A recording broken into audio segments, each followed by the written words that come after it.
Hello প্রিয় দর্শক, আসসালামু আলাইকুম। কেমন আছেন সবাই? স্বাগত জানাচ্ছি আরও একটা ব্লগে। কথা বলছি অস্ট্রেলিয়ার সিডনি থেকে। আজকে আমার হাতে দেখতে পাচ্ছেন মাশাআল্লাহ বেশ অনেকগুলো কোয়েলের ডিম জমা হয়েছে। আরও কিছু ডিম আমি এখন বের করব। দেখি,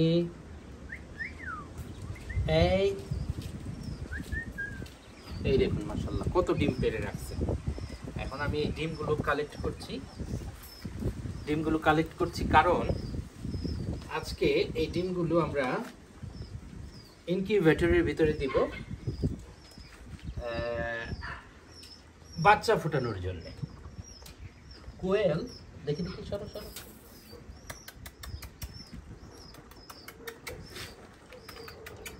আচ্ছা, আপাতত এটাই থাক।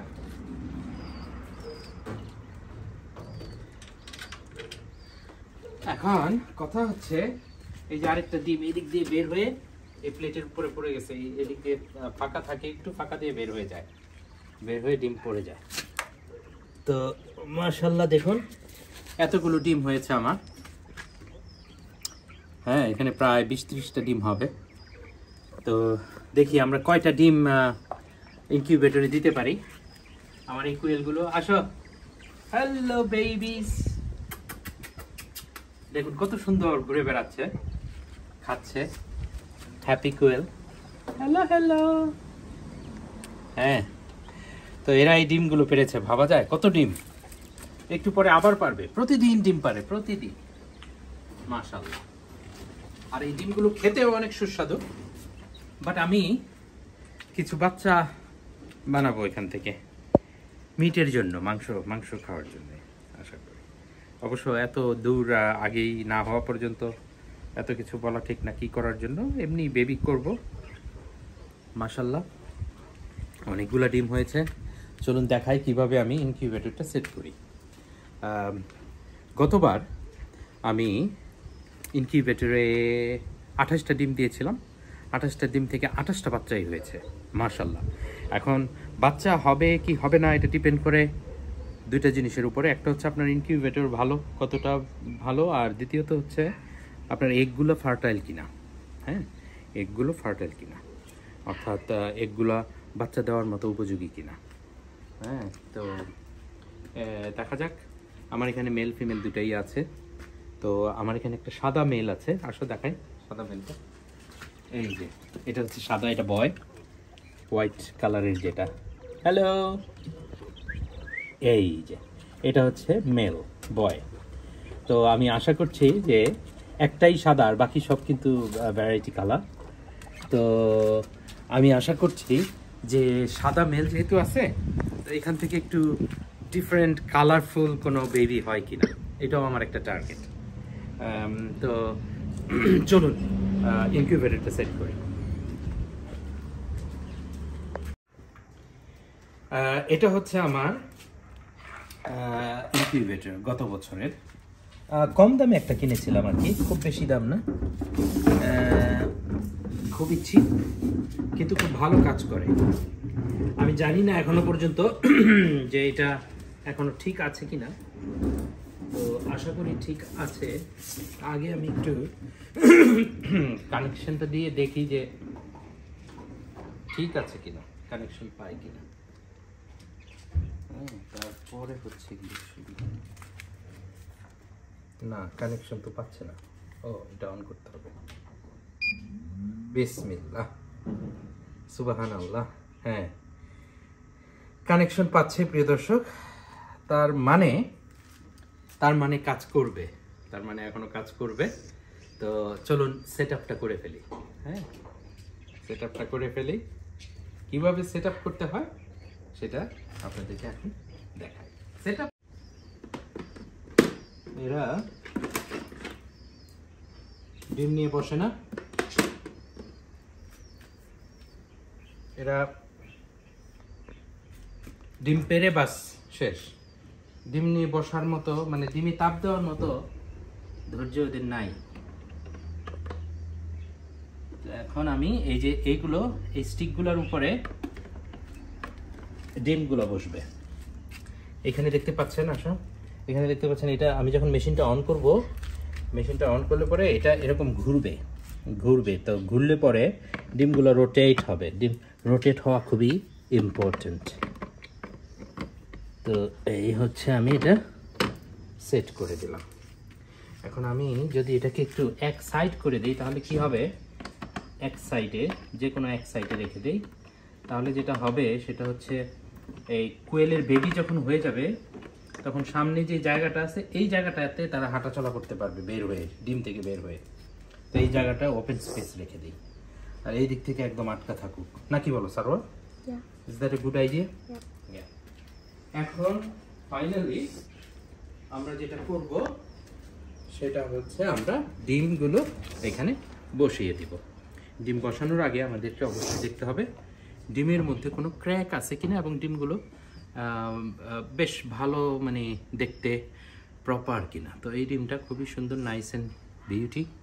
এটা আমি এখানে বিসমিল্লাহ বলে বসিয়ে দিলাম। এক, এটাও ভালো, কোনো ক্র্যাক নাই। দুই, এটাও কোনো ক্র্যাক।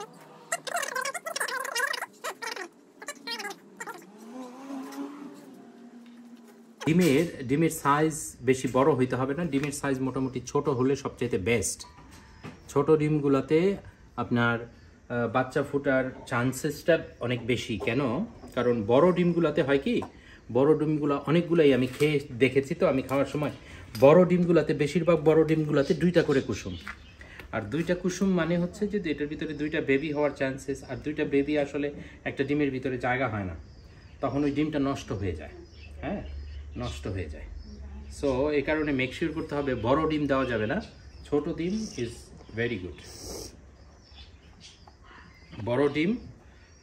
বড় ডিম হওয়ার চান্সেসটা অনেক কম থাকে।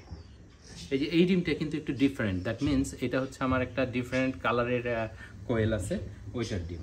দেখি এটা থেকে কীরকম ডিম হয়। এই ডিমটা একটু ডিফারেন্ট, এই যে এই ডিমটা একটু ডিফারেন্ট।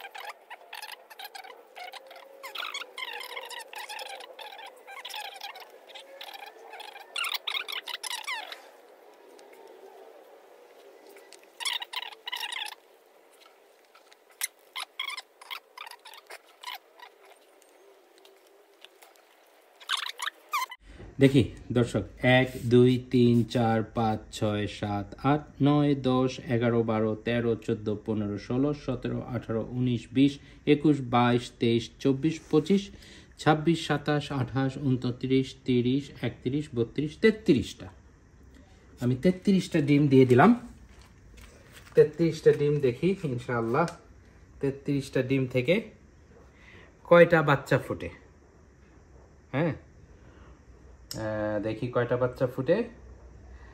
বাচ্চাগুলো যখন বের হয়, আজকে থেকে কয়দিন লাগে সারওয়াত? 28 days?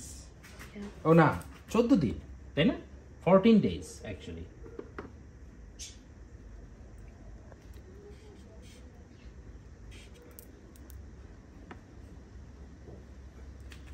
চৌত্রিশটা দিলাম।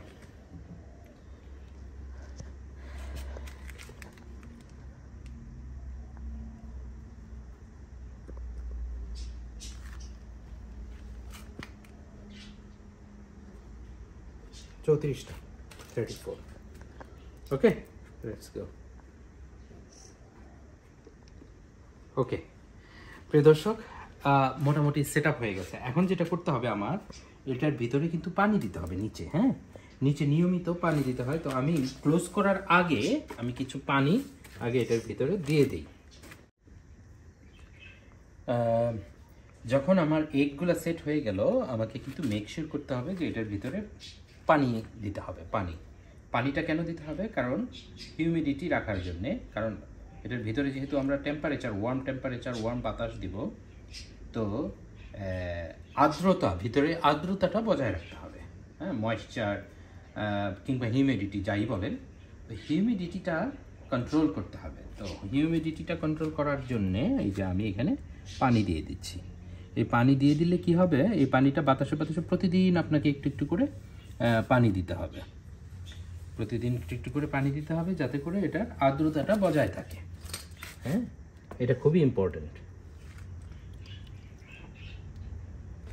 তো পানি দিয়ে দিলাম, এই ছিদ্র দিয়ে প্রতিদিন আমাকে একটু একটু করে পানি দিতে হবে, তাই না সারওয়াত? সারওয়াতও শিখে গেছে।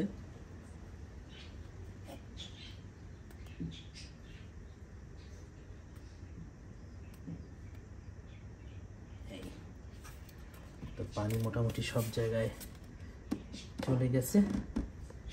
এবার আমরা এই এটা আর্দ্রতা ময়েশ্চারটা থাকবে এটার ভিতরে,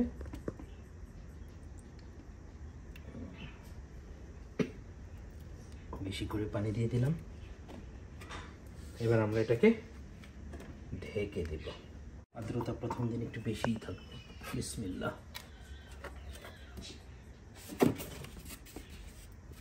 এবারে আমরা কানেকশন করব।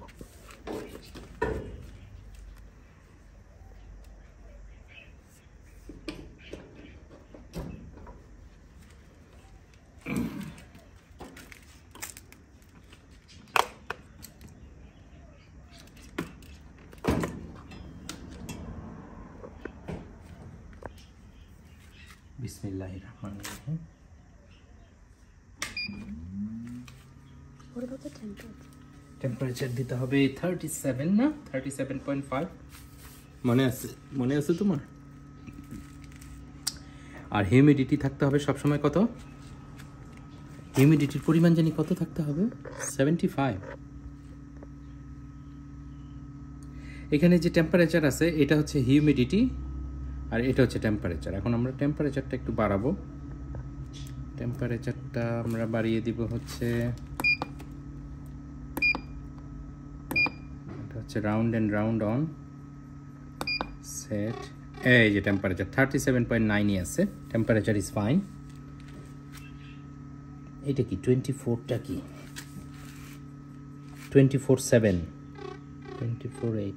ও এটা হচ্ছে রাউন্ড অ্যান্ড রাউন্ডটা মনে হয় নাকি টেম্পারেচারটা? ও টেম্পারেচার গ্রো করতেছে, সরি টেম্পারেচার গ্রো করতেছে। টেম্পারেচার যেহেতু আমি 37.9 দিয়েছি, এখন দেখুন আস্তে আস্তে টেম্পারেচারই হচ্ছে। আর হিউমিডিটি আছে 70%-এ। এটা হচ্ছে হিউমিডিটি। হিউমিডিটি মানে হচ্ছে আমি যে পানিটা দিয়েছিলাম ওই পানিটা কিন্তু সে অটো ক্যালকুলেট করে ফেলছে। আমি মনে হয় পানি একটু বেশিই দিয়ে ফেলছি, যার কারণে হিউমিডিটি এখনো বাড়তেছে 71। দেখা যাক কতটুকু পর্যন্ত যায়। তবে হিউমিডিটি কমে আসবে আস্তে আস্তে, কারণ ভিতরে বাতাসে আপনার পানি তো কমে যাবে। হ্যাঁ, পানি কমে যাবে, তো হিউমিডিটি আস্তে আস্তে কমে যাবে। কিন্তু টেম্পারেচার দেখুন, টেম্পারেচার কিন্তু ও এখন বাড়াচ্ছে। হ্যাঁ, এটা আস্তে আস্তে গিয়ে যখন 37-এ উঠবে তখন কিন্তু এটা থেমে যাবে, আর বাড়বে না। হ্যাঁ, তো এখন সে টেম্পারেচার গ্রো করতেছে। তো হয়ে গেল আমার ইনকিউবেটর সেট। খুবই সহজ। আপনার ইনকিউবেটরটা কিনে এরকম কিন্তু আপনারা বাসায় হ্যাচ করতে পারেন। বাংলাদেশে ইনকিউবেটর পাওয়া যায়, কোথায় পাওয়া যায় আমি জানি না, তবে এইগুলো চায়না মেড ইনকিউবেটর আপনি অনলাইনে অর্ডার করতে পারেন। হ্যাঁ, এটা খুবই ফান, বিশেষ করে বাচ্চাদের জন্যে। এখন আমি প্লাস এটা হয় কি যে বাচ্চা হলে পরে এক হচ্ছে সৌন্দর্য, দ্বিতীয়ত হচ্ছে যে এত সুন্দর সুন্দর ডিম দিবে। এই ডিমগুলো খেতে অনেক সুস্বাদু এবং অনেক পুষ্টিকর। হ্যাঁ, অনেক পুষ্টিকর ডিম এগুলো। এখন যেমন আমি এখন 34টা ডিম এখন দিয়ে ফেলছি, এখন অনেক ডিম হবে আরও, এগুলো আমরা খেয়ে ফেলবো। আর দ্বিতীয়ত হচ্ছে এই 34টা ডিম থেকে দেখা যাক কয়টা বাচ্চা হয়। এরা যখন বড় হবে খুব সুন্দর লাগবে। তো ভিতরে এই যে এগ কিন্তু সেট আপ হয়ে গেছে 26 ডিগ্রি, সব কিছু সেট আপ। আজকের তারিখ কত সারওয়া? আজকে হচ্ছে 2 তারিখ। আজকে 2nd of October 2025। তো 2nd of October 2025 আমাদের বেবি ডিউ হচ্ছে তাহলে 14 দিন, আজকে থেকে 14 দিন, অর্থাৎ 16ই অক্টোবরে প্রিটি মাচ 16ই অক্টোবর পর্যন্ত অপেক্ষায় থাকুন প্রিয় দর্শক। 16ই অক্টোবরে এই জায়গাটাতে ইনশাল্লাহ অনেক বেবি থাকবে, সেই অপেক্ষায় রইলাম। আপনাদের সবার দোয়া চাচ্ছি, দোয়া করবেন যাতে সবগুলো ডিম খুব সুন্দরভাবে হ্যাচ করে। এই ছিল আজকের ভিডিও। আগামী ভিডিও দেখার জন্য অপেক্ষায় থাকুন। ভালো থাকবেন। ভিডিওগুলো ভালো লাগলে বেশি বেশি শেয়ার করে দেবেন। প্রিয় দর্শক, কথা বলছিলাম রনি অস্ট্রেলিয়ার সিডনি থেকে। ভালো থাকবেন, সুস্থ থাকবেন। ধন্যবাদ।